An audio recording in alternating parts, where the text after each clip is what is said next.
Hi everyone, welcome to my Shoreline studio. I'm Sybille Muschik. Behind the camera is Joshua Blanc, and sometimes he's in front too. Now today we're going to talk about vegetables, those wonderful things that keep us on the straight and narrow as far as health goes. And particularly soup vegetables, so things like cabbage and squash and peppers and green onions and carrots. And I've set up a little still life. I want to try something called trace monotype. Now I've been fiddling around with this for quite some time, and it just doesn't work on the gel plate, but it will work on just a plexiglass plate, which we have underneath here. And what we're going to do is we're going to try and work the gel plate in at some point. So what we're going to do here first is we're going to finish the drawing that I started of my vegetables. And then we're going to put some charcoal, not charcoal, this is neo pastel. Charcoal would work too, but this is pastel. And you just put it on the back. And then you retrace. That's why it's called trace monotype. Now, it was from gel plate printers. Some new person that hadn't done too much came across this really genius idea, so I thought I'd try it. Anyway, I have done transfers with oil pastels before, and of course chalk pastel and graphite. So this is going to be interesting doing it as a trace monotype. So here we go. I'm just going to, we had to replace, I've been working on this for a bit, and here's a couple of studies that I've done. This was the first one. Now remember, I'm painting on the gel plate, so it's nothing like a painting on canvas. You're not even sure what you're going to get because you do the best you can to cover the area in paint. And then you hope for the best. The good example here is if you start getting beading, you have these kinds of things happening, and that kind of makes an interesting background. So be sure and take advantage of that if that's what's happening. So here, this is my second attempt, and altered the colors a little bit, worried more about the negative spaces, and so forth. Changed the setup a little bit. Now we've really changed the setup today. I had to replace a couple of the vegetables because my poor carrot was getting a little limp. And of course, the green onion was looking very peaked. So anyway, so I'll have to adjust for that. We'll redraw the carrot. And I think it's over a tiny bit more here. And a little bit bigger. This is a bigger carrot. Because you're at an angle, you're not going to have a round for this core. And there's no greenery coming out, so we're not going to be doing that. And then you just figure out how far it's going to be. It's almost off the page here. This is a big carrot. And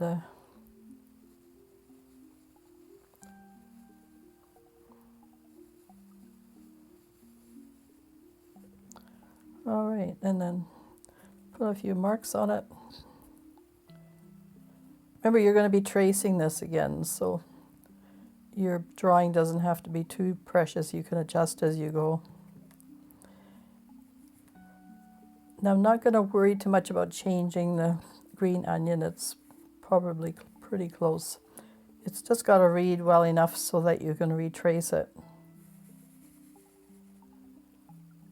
And there's a nice little gap there that wasn't there before. There we go. And you just want to clarify. So this oval here, the little stem part on the squash is a very narrow oval. And of course the carrot is foreshortened, so it seems to be very tiny at the end and much bigger at the front.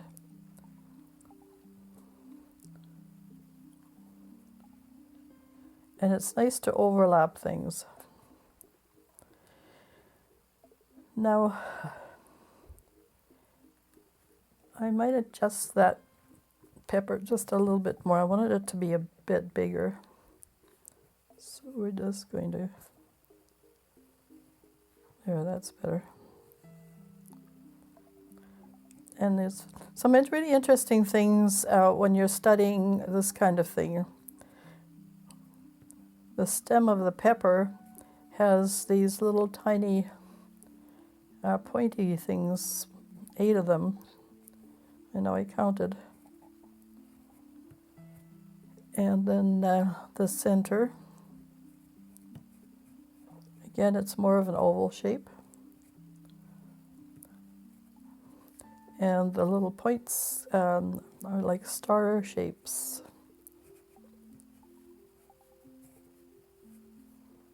So there you go.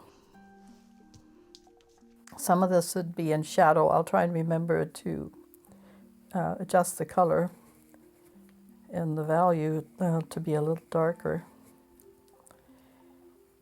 And our cabbage.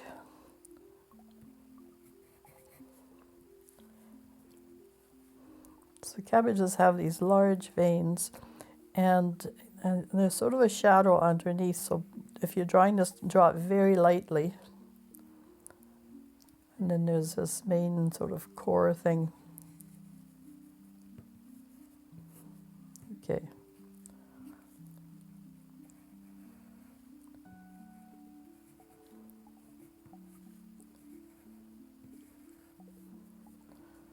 Okay, so I think we're about ready for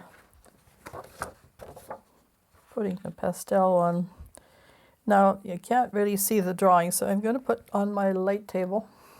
And I can see Josh giving me the big grin because it's really nasty.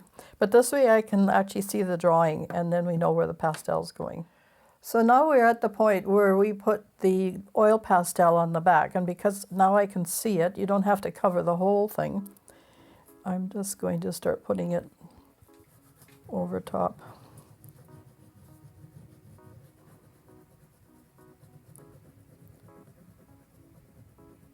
Now you really want good coverage, otherwise it's not going to be black enough because you're going to be transferring it twice. Once as a trace monotype and once to the gel plate.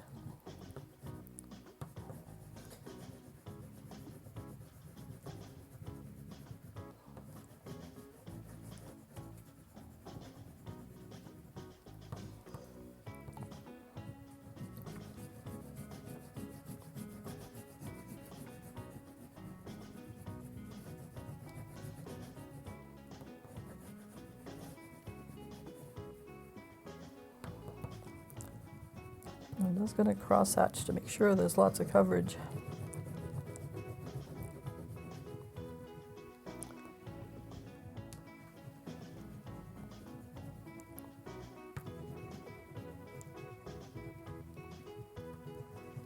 Yes, be sure not to take too long a piece because it will break on you because you're putting a fair amount of pressure on this the back of our drawing.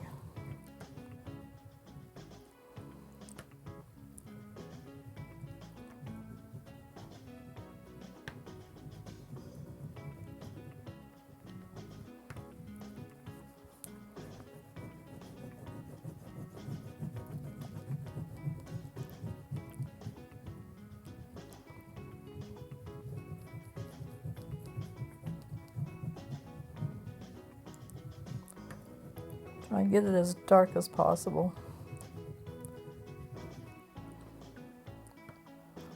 You can probably use this a couple of times, and then I found it gets too pale, maybe as a trace monotype on the regular plexi plate, but not as on the gel plate. Okay.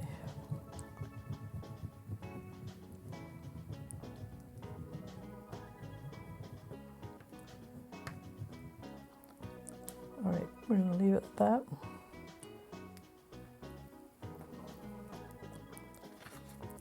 Now I'm going to flip it over, and we'll find a nice spot. I've got a little mark here to line it up. And I think we're missing some here on the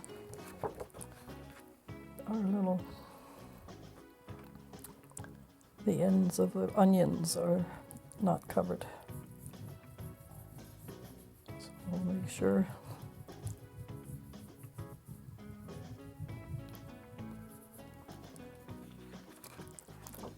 And you can sort of see if you've missed any coverage. A tiny bit more. Where is okay.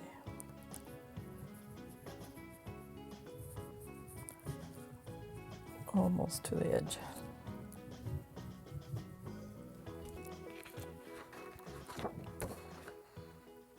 Right, okay, so now we can get rid of the light, table light. Okay, now we're at the tracing part. Now this is going to take some time, so I won't talk and we'll just sort of roar through it as usual.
Okay, so we can peek and see how our drawing goes. Oh, we have one line that didn't transfer this one here. But I think we can deal with that, so, okay. And I don't know if I can draw it in. I might be able to draw it in. Yep. All right. So that traced off really well. Now I'm not going to take a print at this point. We might try for ghost print later, but we have to be able to get this on the gel plate. So we're going to take an interlude and we'll be right back.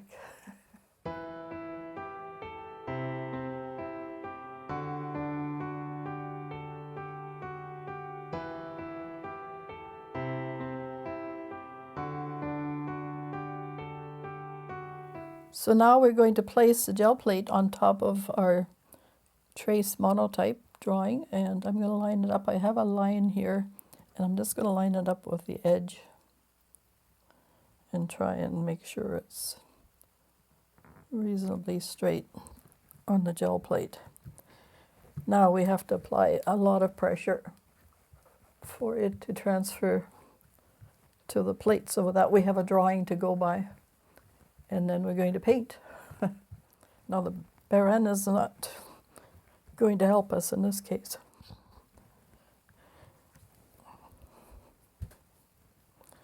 We just have to put some pressure. If I'm scared to get Josh here because we might break the light table. He's going to put pressure on there. It's going to go crack.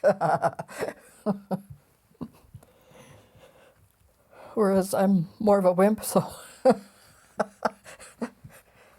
But hopefully we'll get a good transfer. All right.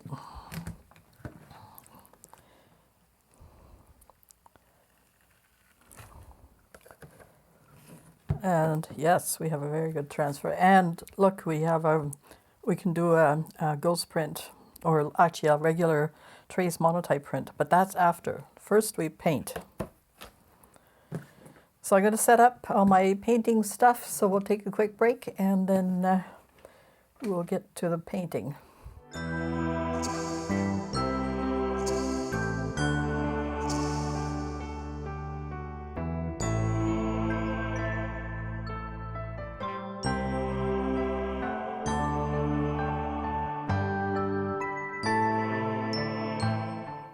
So now we're at the painting point, and I've put some retarder on the base, and I'm going to put some paint down.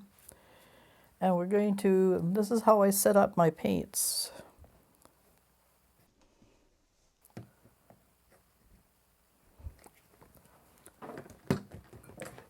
We're basically dealing with analogous colors. So it's not like oil paint where you can mix things and they stay. You pretty well have to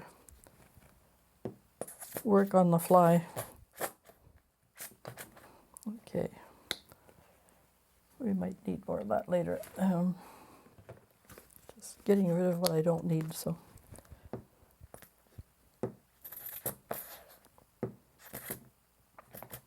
Oh, time to buy more paint.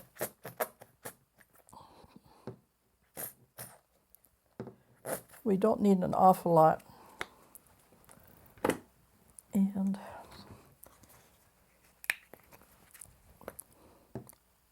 more of a cerise color. And then, just so they don't get mixed up, now this is phthalo, I think. Yep, phthalo blue. I'm going to put them on this side. And some ultramarine.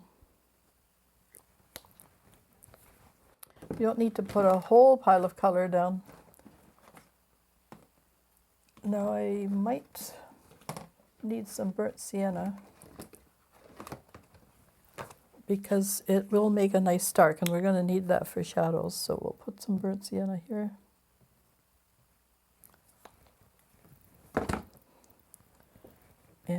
what we're going to do is put a drop of, now if you put too much retarder in, it will bead on the gel plate, so a little goes a long way.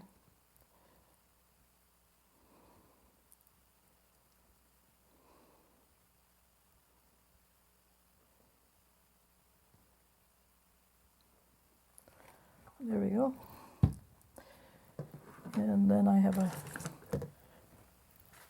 painting knife here, and we're just gonna mix as we go.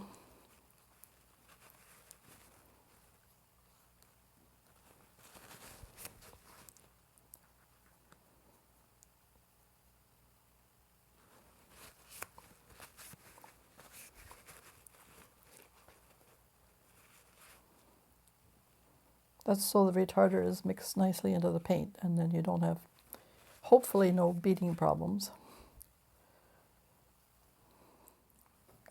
Okay, and then just our bird sienna at the end here, and we're good to go. I'm going to start off with a background. Now I've wet my brush, but I'm going to take most of the moisture out of it. And then we're going to do some painterly stuff in the background here.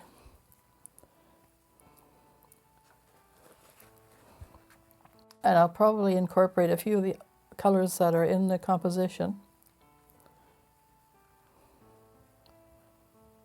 We've got bird sienna.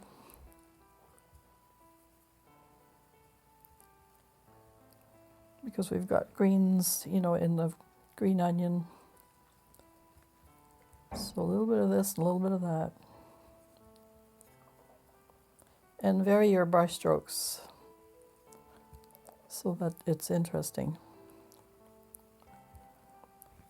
And you can sort of sculpt around the pepper. And that orange pepper against the blue is going to really sort of create a discord because they're complements. Will sort of bounce around.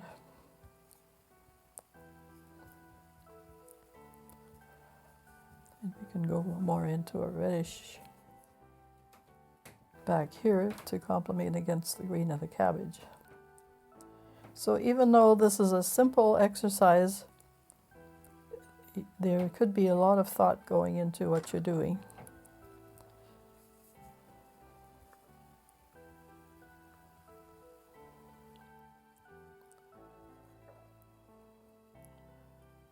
So purposefulness. Okay. Now we have brown tablecloth, and we're going to just sort of mix sort of a purpley color here.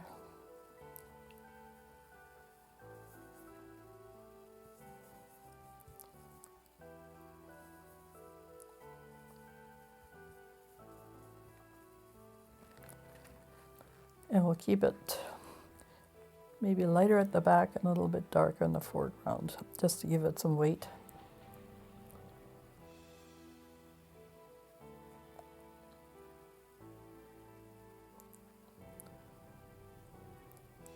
I won't do all of it because we're going to have to go in between all the little white roots here for the onion. But again, just keep it interesting. In this case, it's okay if it dries. We'll be waiting for it to dry in any case.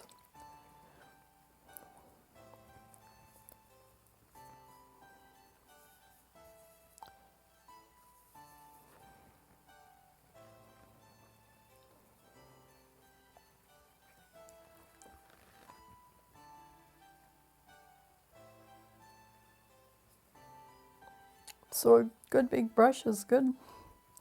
It works.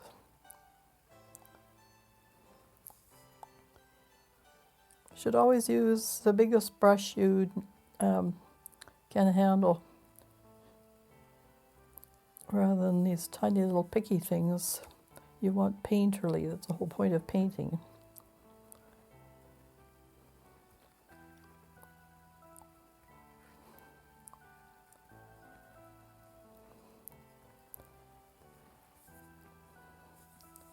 So just going to lighten up the background a touch. Back up in here. And I'm moving my brush around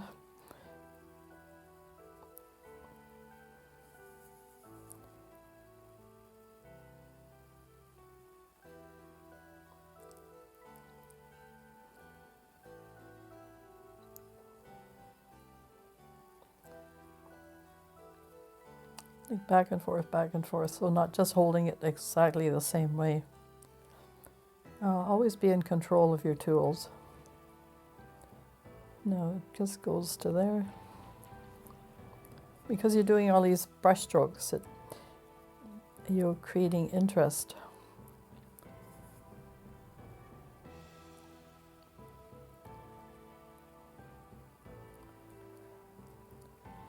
And by painting in the background first, it sort of outlines the subject matter, and you can see it better, especially in this case where you have a drawing just dark enough to see, you know, where your details are. If you're doing it as a trace monotype only, then you'll be able to hand color it maybe if you can, you have to rub really hard unless you have an etching press. Usually the oriental papers work best for getting a trace monotype up. But if you do have a press or, you know, lots of good muscles, you can put it on watercolor paper and then paint a watercolor. Or you can leave it plain as a good drawing. So we're just going to give this sort of a sideways to make it look like it's a tabletop rather than a background. Okay, I think we have that under control. So I'm just putting some white out as well if we need to lighten anything. And just that little drop of... So now we're going to go to maybe a smaller brush. Again, moisten it, but not too much, because you're going to have... So far we haven't had any problems with beading, so that's awesome. Okay, let's start with a pepper. And we'll just start with orange, and then we'll... Now, where I've outlined those spots, those are highlights, so don't paint those in.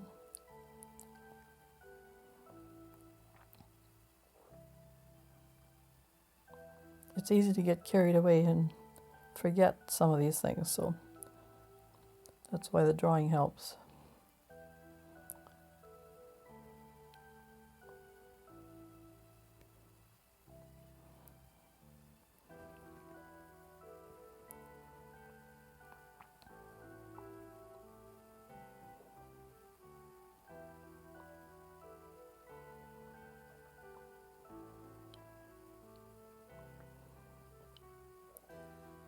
And if you've gone too far with it, you can lift it off again.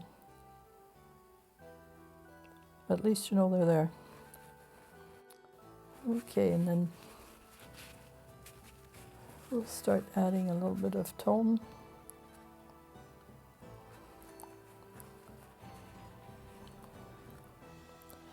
Now, at this point, I'm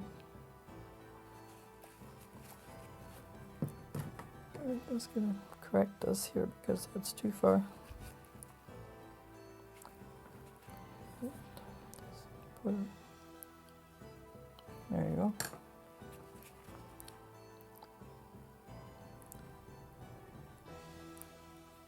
So we're just mixing. You just draw a little bit of the color down and mix. And down here in the valleys, a little bit.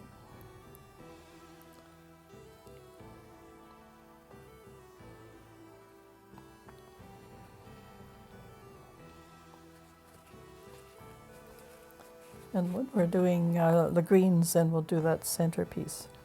Okay, so on to our squash, and more yellow this time.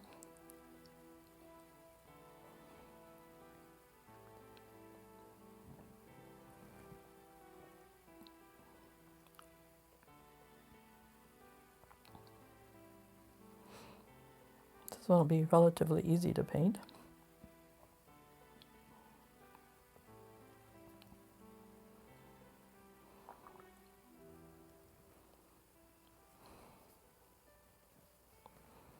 And as I'm going down where there's less light, I'm just adding a little bit more orange.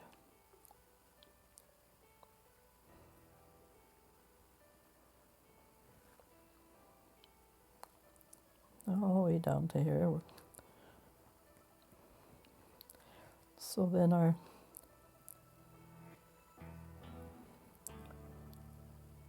now you can play with that because this orangey part is not, how should we say, discrete, where it's sort of all over the place, sort of painterly. They're not in neat little lines. So you can have fun with that. And this kind of painting should be fun. It's a bit of a discipline, yes, but also, you know, just playfulness. That's what we need here.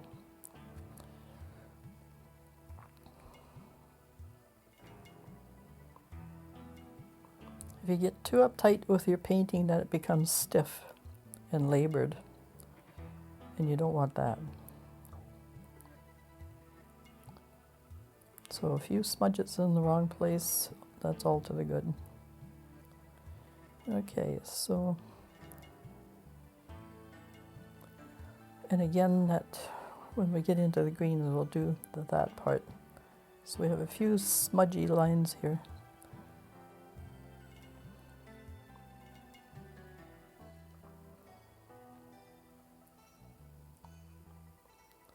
And some nice yellows, okay. Right, okay, now we're on to our carrot. Now the carrot is probably the most red of all the vegetables. So we're going to start just with an underpainting of red.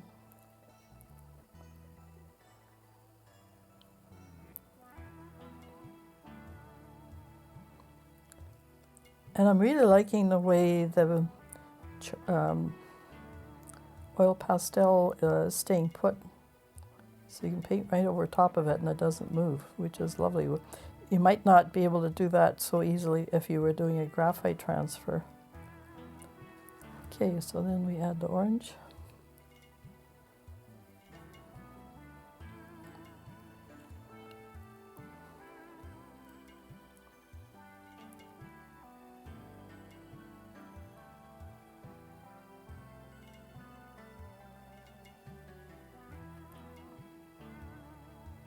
Let's give it a little bit more bulk here. And more red down at the base. Work that in. And if you make a goof, you just pick it up. Okay. A little bit more orange.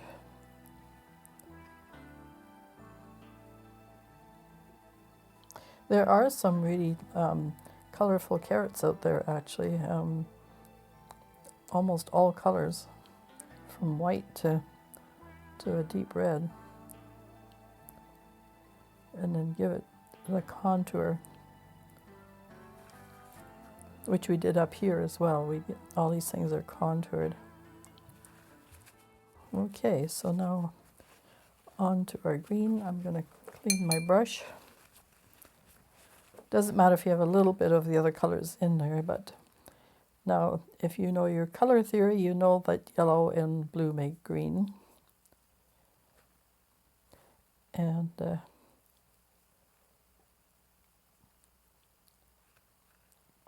just adding a little bit of more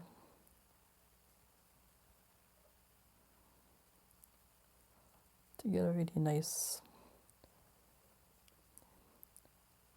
and that's the color we want here. So the greenest part is the green of the green onion, and as you travel up, we'll put a bit of green on, but then we'll put some white on as well.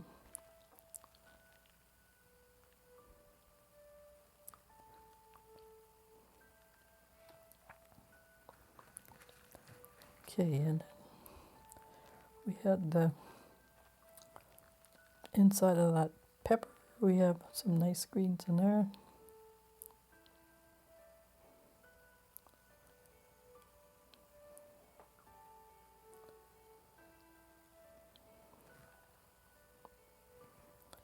And some darks where those middles are.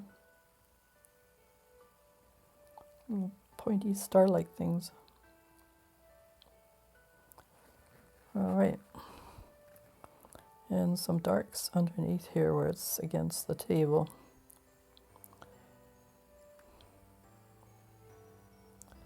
And this one underneath would be darker because there's one over top. Okay, so then we lighten it up again.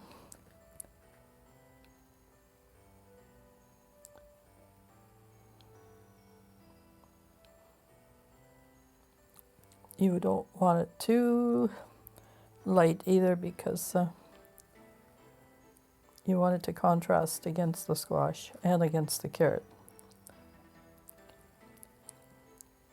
And it's a nice complement there too.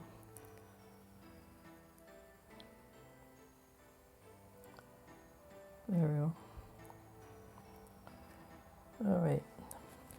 Add a little bit of white to that green. Just to show off that end.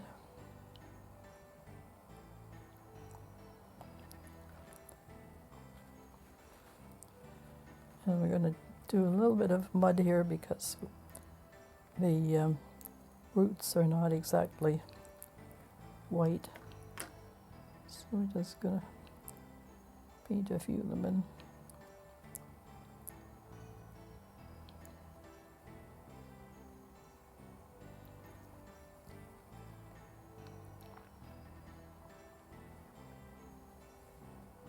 And wiggle your brush a bit because they are quite wiggly.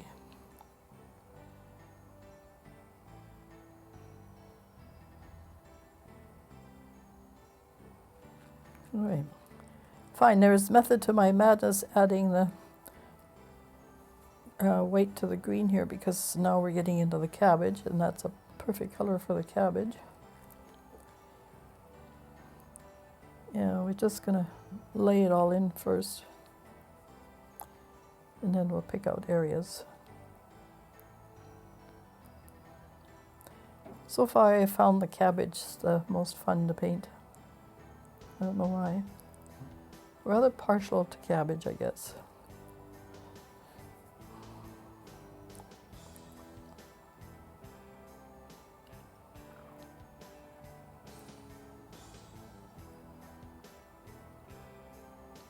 And as you're getting to the base of the cabbage, you do need to add a few darker tones.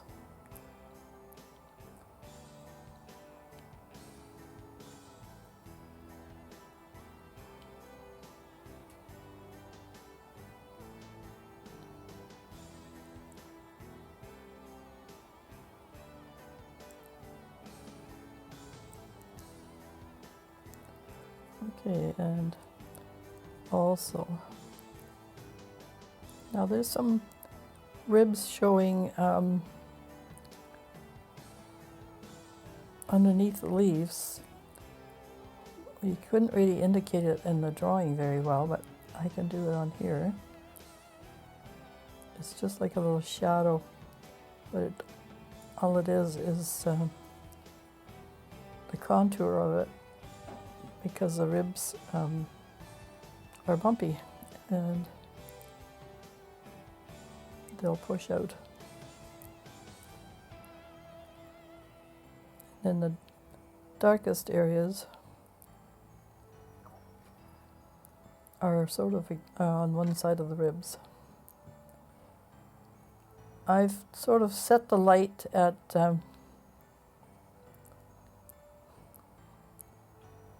because this is a reverse, the light would then be coming from this side, so our shadow areas are on this side. Now the nice thing about doing this whole process of the trace monotype is that you can do whatever, including writing, because it's a double reverse, so whatever you've drawn will be reversed when you print it. If it's just straightforward on the plexi plate, then you have to reverse your image if you want it in a certain direction. But using the gel plate, you're reversing it once more, and you can just paint directly, so no problem. So that's why it's a good reason to use this method and you don't have to worry about, having it in reverse and it looks strange when you print it.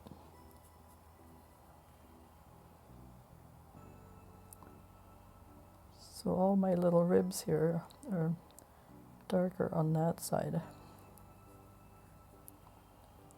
But not too dark. The cabbage is a fairly light vegetable.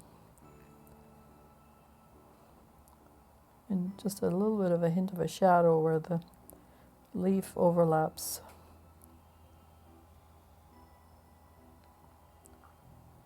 There we go.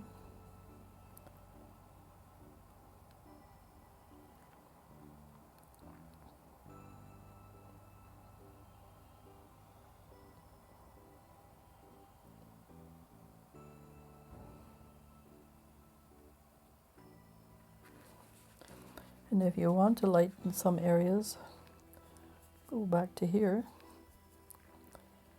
and you can put some highlights in the top rib.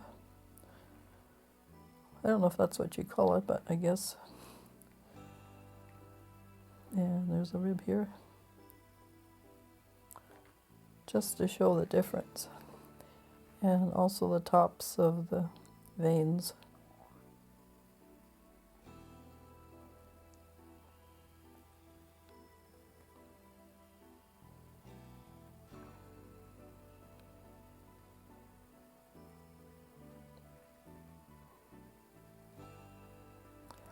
We need a little bit more dark in here.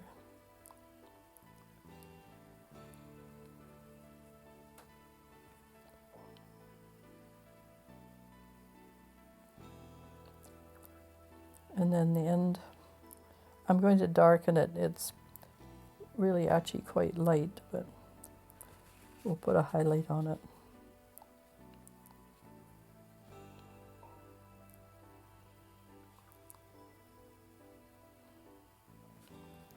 Now, highlights on things, I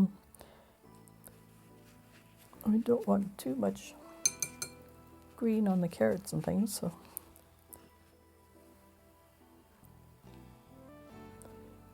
And we want it more orangey, we don't want it to be sort of a baby pink. All right, so.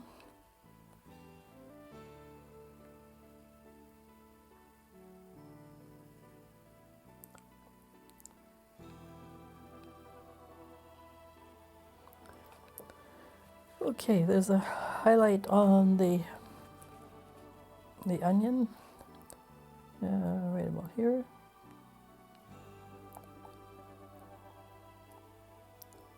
The top here. And a couple in the greens.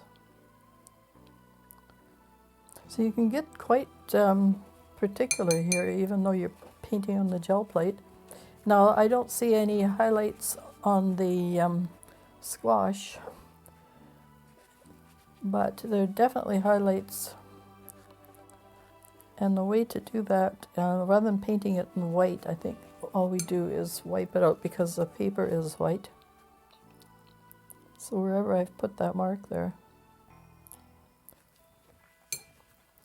we're just going to wipe the paint away.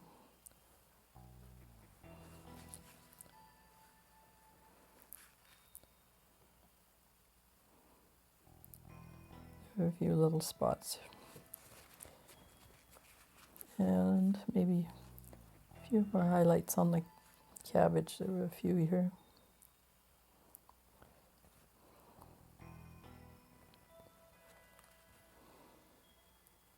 Not a lot.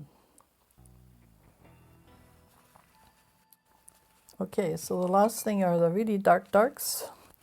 So the trick to that is to mix your complements. So your phthalo blue, your burnt sienna,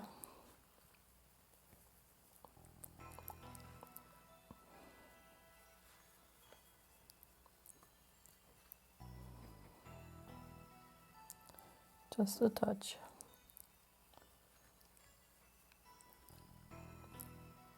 Roll your brush. You can add a little bit of yellow too, that makes it grayer.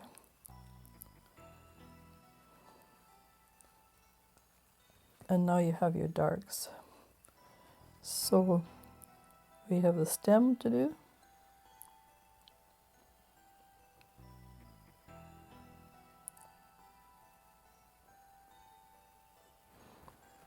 And the ends of the carrot. And then our little star shape center in the little pepper.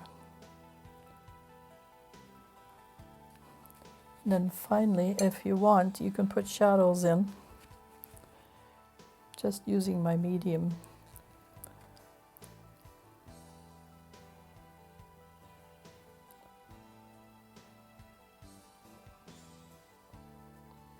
So it's sort of a greenish gray.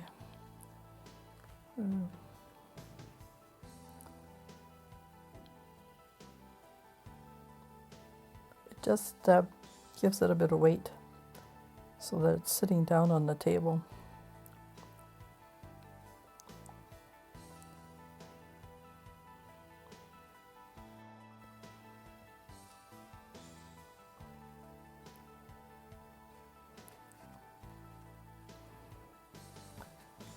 And a little bit more red for the...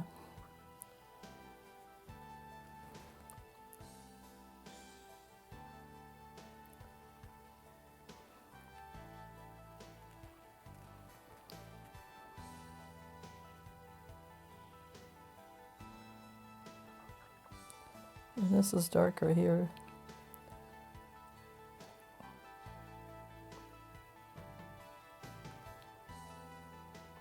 Where it's underneath. Well, I think that about does it.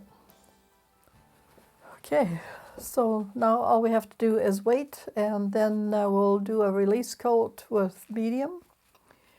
And if you've seen any of my videos, you know the routine. That's fairly straightforward. Then we'll take a print and we'll show it maybe as an outtake, but this has been, you know, pretty exciting and fun to do. Be sure and try it. This kind of way of working is very interesting. And we'll take a ghost print off camera as well of the trace monotype and see how that turns out. So we'll say goodbye for now, and take care of yourself, take care of your families, be kind to one another. Bye for now.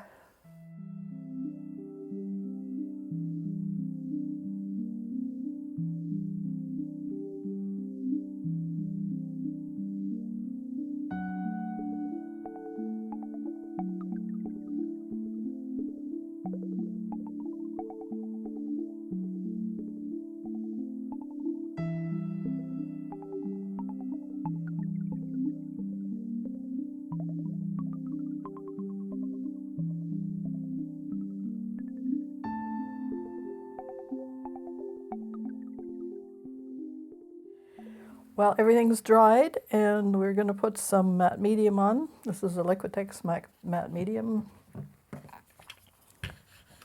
Not too much.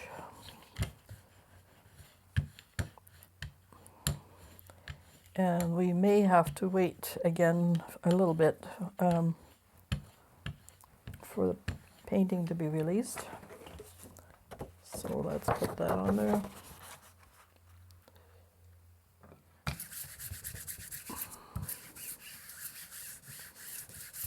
Oh my gosh, the big reveal. All right. Now we're picking up most of it.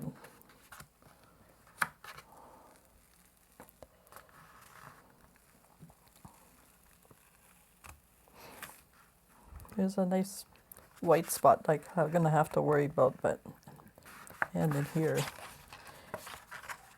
So we're gonna take it off 3/4 of the way, and then I'm gonna put a little bit more medium on to pick up those. But you get the idea. And that's the trouble. Sometimes things happen with the plate, and all you have to do is put more matte medium on, and you're good to go. Everything turned out pretty nice, actually. Yep, just that couple of little white patches, and we'll pick that up. So there you are.